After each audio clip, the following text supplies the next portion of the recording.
Well, good morning again, viewers, and thanks for joining me today here in the temperate greenhouse. I did say on the last video that I would do a video in my Venus flytraps, and that's what I've done today. I've repotted them all. They're all looking good now, they're coming on, and I thought I'd bring you in today to let you have a look. We'll come back in a few months' time to see what's happening. But yeah, I hope you enjoy what I'm going to show you. I've only got a few. We can't do mazzies all the time because this is another one of my interests anyway. So let's turn you around and let's get cracking.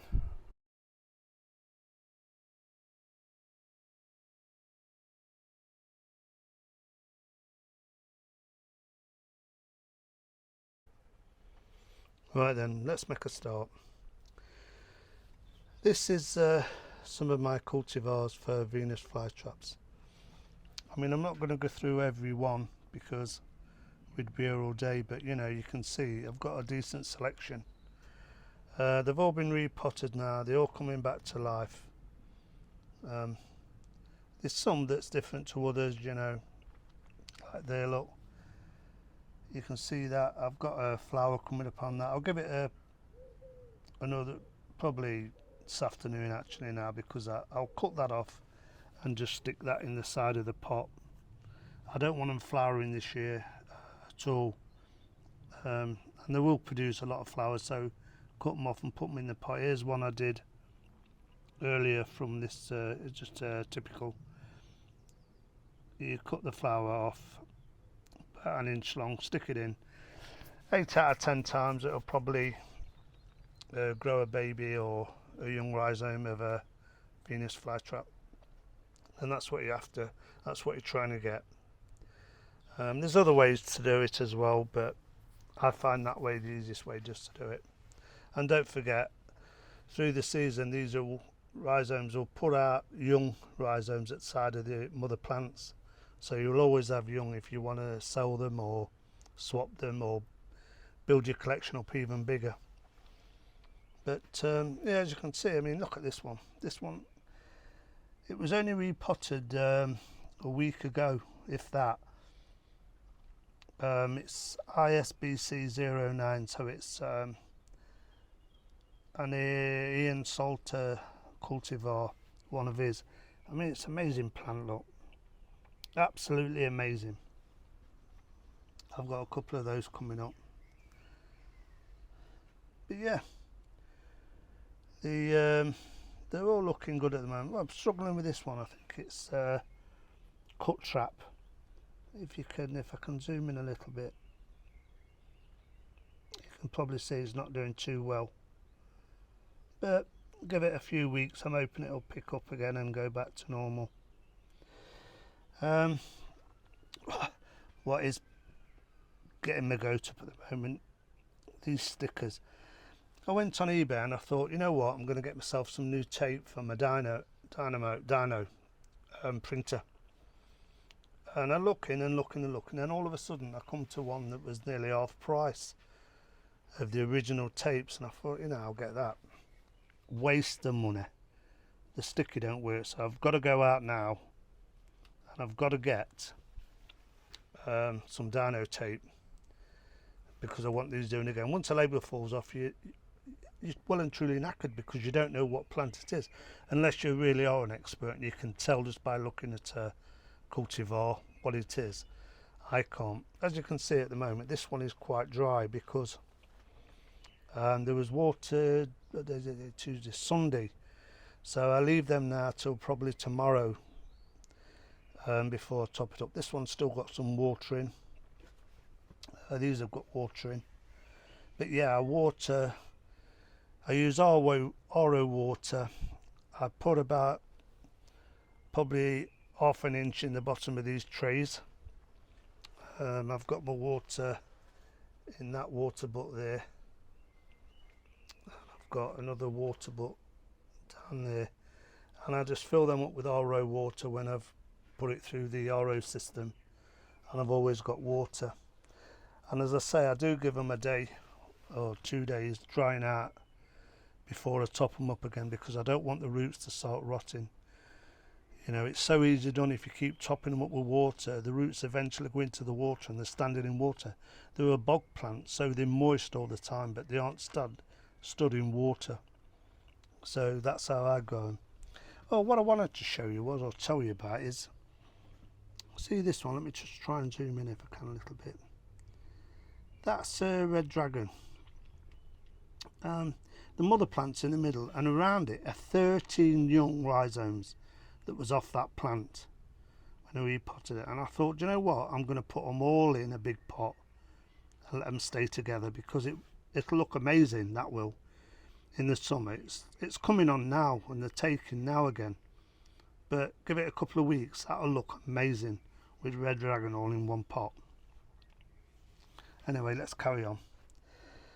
This is my fork leaf binata, quite a big plant. I've had this a couple of years now, but it's coming out of dormancy, look, putting up new fronds. It's looking amazing, and you can see why it's called fork leafed out there. But yeah, it's a nice plant. Unfortunately, it's surrounded by Drosera capensis alba. I mean, them seeds go everywhere. It's just like a weed, but it looks effective in the summer and it looks nice. Here I've got Drosera red form. That's another one, but it's you can probably, if I can zoom in a little bit, you can probably see it's beautifully red. Moving across again to some more of my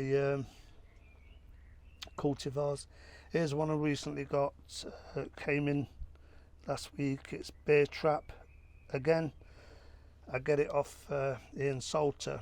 It's called Carnivore Ian on eBay, and believe me, is one of the better growers. You'll never get a bad plant off him.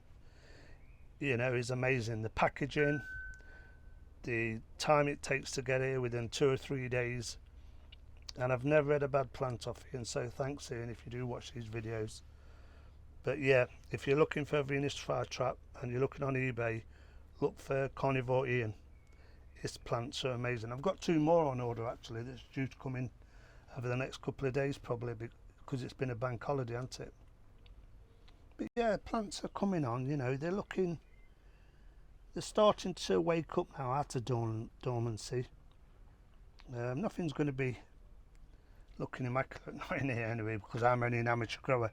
It's my second hobby. My main hobby is Mazda Valleys, but I've got a keen interest in carnivorous plants. I grow these Venus flytraps in my temperate greenhouse. I've got, you can't see them at the moment, but there's 2 raised beds of sarracenias out there that's all ready due to be repotted. I'll show you them when I've done them. And I've got another greenhouse through there, you can't see it really, but that's got some nepenthes in. As I say, I'm no expert, I'm just an amateur grower, and I just love growing certain plants. Yeah, down here I've got all my utricularia. Nothing special, just a few. Nothing coming back to life yet, but within a few weeks they will. But as you can see, Drosera, they've gone everywhere. They just go everywhere. A guy come round the other day. I don't know if I can get the camera in there to show you. He brought me this some seeds, 5 seeds he had spare. It's let you see it, Drosophilum lusitanicum. If you've grown that, you know how difficult they are to like repotting. They don't like repotting. But if you can see in there, a couple's, if I can get this camera here, a couple's popping up already, so I'm hoping I might get all 5, or I might just get 2, but they're coming up. Look at this shite. This is that tape again. I've got to get another roll of tape on that dino. These are just all last year's seeds. I had some seeds left from last year because I did let them flower last year, these Venus flytraps. These are all open pollinated, so I did them on the 16th, what's that, last week sometime. Nothing coming up yet, and I've got some Drosera seeds in there from last season. I did another, this is a B52 again. When I took the plant out of the pot, it had all these young ones in, and I thought there's about 10 in this one, and I thought, you know what, I'm going to put all them in the same pot as well, rather than keep potting them up and swapping them. I'll just make a bit of a display for myself. But over this side I've got more Venus flytraps. I mean, look at that giant peach in the corner. If I can try and zoom in a bit so you can see it.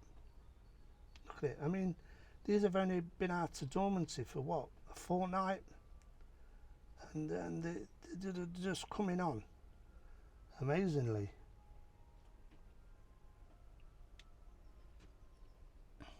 I don't want to go through every cultivar I've got, but if you see the ones with like red in, a red tag as well, they're the ones that I'm selling or swapping, because I've got a few people come round here regular to get some Venus flytraps off me every year, and you know, we swap them or whatever. But the ones with the red tags are the ones that's going to go. But I like to make sure that they've come out of dormancy and they're starting to grow on before I'd even sell them. Here's another Drosera spatulata. These are, sorry, spatulatas. That's coming back as well. There's a bit of a cobra lily there. I think that one's gone brown bread, but I've got enough cobra lilies to last a lifetime at the moment.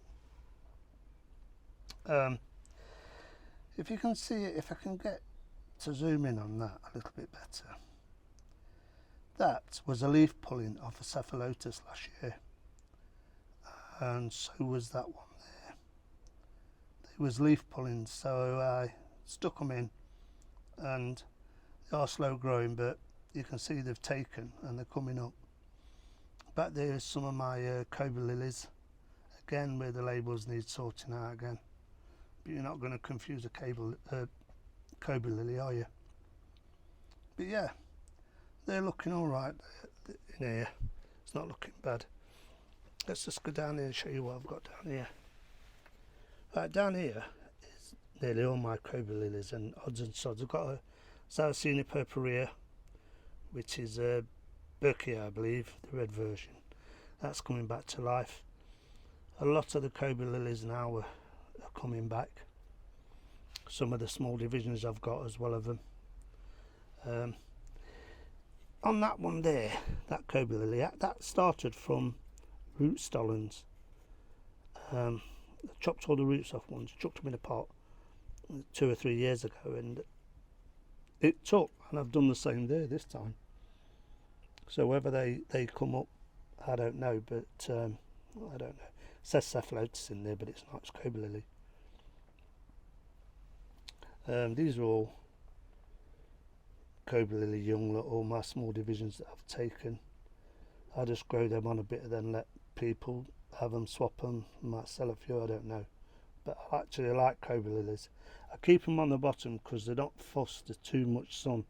They get a bit of sun down there, but not a lot. And again, I let them dry out. They're due for watering, I think it's tomorrow. Over there, just some more Drosera, sundews, Cape sundews, and a few more. What's that there? I forgot the name of them, but there's a few there. Right, I'm trying to do this video all in one hit, so I don't have to do so much editing. Down here, these are all the young. Let me get down on my knees again. These are all the young. What you want to call them, babies, whatever. I always put them in a small pot first off to see if they're going to take, because sometimes when you split a rhizome you can damage the roots and everything.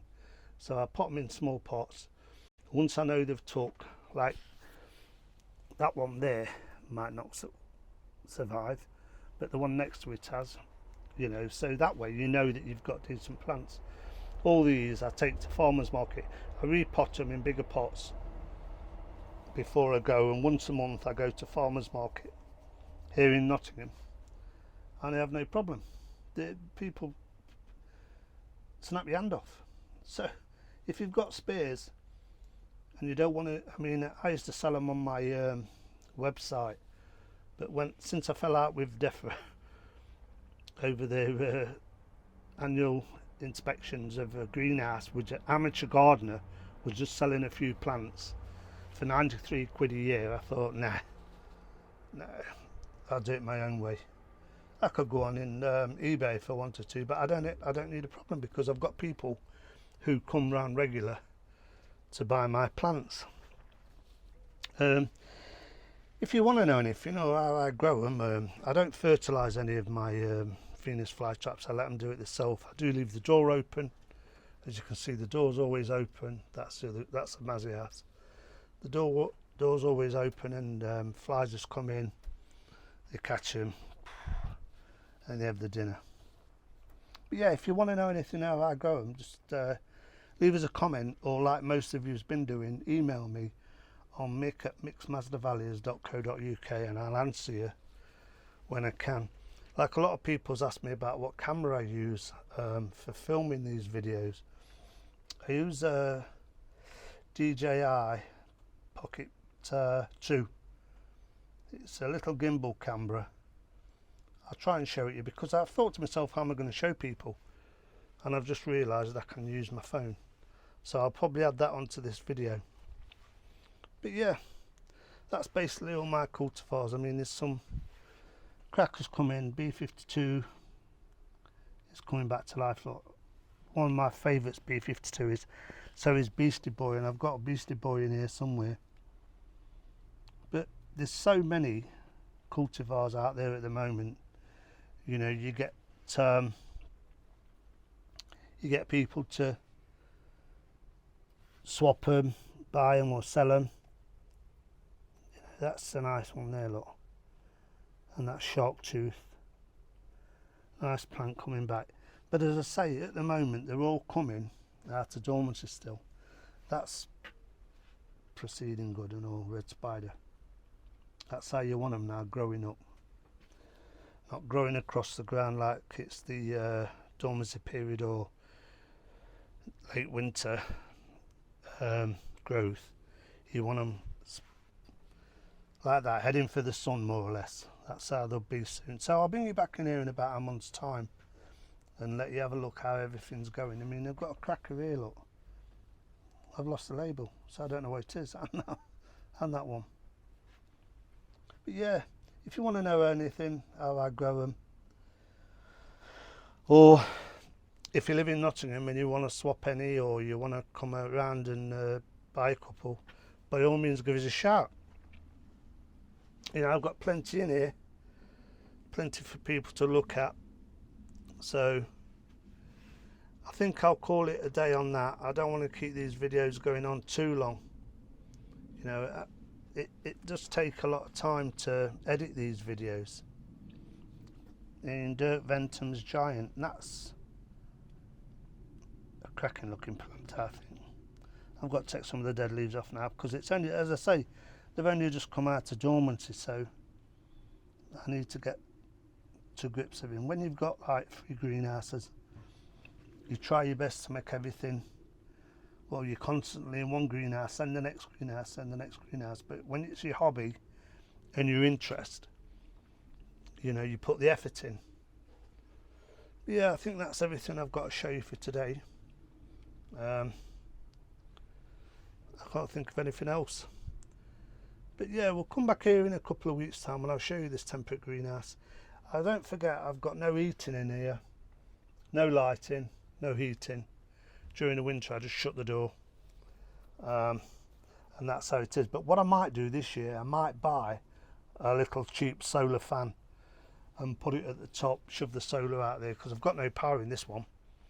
I might have a solar fan, because what I don't want, I want a bit of air movement in, because it gets that still on a hot summer's day. With the damp, you can start getting mould or mould issues on your plants. So I think a bit of circulation won't go amiss. But anyway, if you've enjoyed the video, give us a thumbs up. You know the crack. I don't mind doing these videos so long as people are looking at them and watching them. And if there's any in particular you want to see, give me a shout. and I'll show you. I'll even send you photos individually if there's something you want to know. So until next time, I think it'll probably be my Sarracenias because I'm repotting them. Yeah, probably my Sarracenias. For all the people who look at my small Nepenthes grow space, I mean it is only small, I've only got a few, and I've got rid of the thrips now. That took some doing, and I mean took some doing. I wouldn't wish that on my worst enemy. But I'm going to let you go now. I'm going to shove that little bit of a clip on about this camera, and I'll catch you all on the next one. Thanks for watching. Bye for now. Right, in answer to a couple of emails that I've got off a few viewers, you're always asking me what kind of camera I use to do these videos with. Well, I thought to myself, am I going to show them? Because I usually use a camera while I'm filming. But I put my iPhone on a tripod, and I'm going to show you what I use. What I use is Osmo Pocket 2. But this case, I got that extra. I bought it off Scotty. It's on the internet. They make a lot of 3D, sorry. They make 3D piece of kit. The reason I like this is because it's got hand grips. I can hold it and film. It's a cracking little piece of kit. I don't know why DJI didn't invent something like this, but never mind. Anyway, that's what I've got. Let's just put the case on a minute. I'm not using it. And it comes with a protective case as well, so you don't damage the lens and everything on the top. But it comes with a small Bluetooth microphone. You just clip that onto you, push it onto your pocket like that. Like you've probably seen me using it before. Shove it onto your pocket, and it puts the audio straight to the phone, to the camera. Cracking little camera. But yeah, there was about 3 people asked me on different there was a couple of comments off a couple of videos, and one, I get quite a few emails. You know that a lot of you email me on my mixmazavalia.co.uk email address and ask questions on various things, and I noticed, I thought, how am I going to show them what I use? So I thought I'd do this bit, add it into this video, so you actually see what I'm walking around with and how I'm getting to the pictures that I'm getting.